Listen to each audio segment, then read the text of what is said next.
ফেসিবাদ ঠেকাতে সৎ ও জনবান্ধব রাজনীতি জরুরি। সালাউদ্দিন। দৈনিক সংবাদ দিগন্ত পত্রিকার সাথে যুক্ত আমি ফারজানা ইসলাম মধু।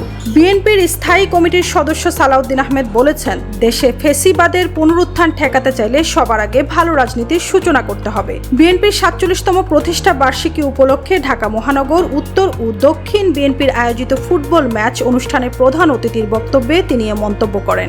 সালাউদ্দিন আহমেদ বলেন, বিএনপির রাজনৈতিক সংস্কৃতিতে ইতিবাচক পরিবর্তন আনতে চায়। এজন্য জনগণের ভোগান্তি সৃষ্টি না করে প্রতিষ্ঠা বার্ষিকীতে খাল নর্দমা পরিষ্কার ও খেলাধুলার মতো কর্মসূচি গ্রহণ করা হয়েছে। তিনি বলেন, ফেসিবাদের পুনরুত্থান না ঘটুক চাইলে জবরদস্তিমূলক মনোভাব ত্যাগ করে মানববন্ধন সংস্কৃতি গড়ে তুলতে হবে। তিনি আরও উল্লেখ করেন, কেবল আইন কানুন বা সংবিধান পরিবর্তন করলেই কার্যকর সংস্কার সম্ভব নয়। প্রয়োজন মনস্তাত্ত্বিক পরিবর্তন এবং রাজনৈতিক সহনশীলতা। পারস্পরিক সৌহার্দ্য ও শ্রদ্ধাশীল পরিবেশ বজায় রাখার মধ্য দিয়েই সুষ্ঠু গণতান্ত্রিক চর্চা সম্ভব বলে মন্তব্য করেন তিনি। আয়োজিত ম্যাচে বিএনপি নেতাকর্মীরা অংশ নেন। অনুষ্ঠান শেষে খেলোয়াড় ও উপস্থিতদের প্রতি শুভেচ্ছা জানিয়ে সালাউদ্দিন রাজনৈতিক সংস্কৃতিতে নতুন ধারা প্রবর্তনের উপর গুরুত্ব আরোপ করেন।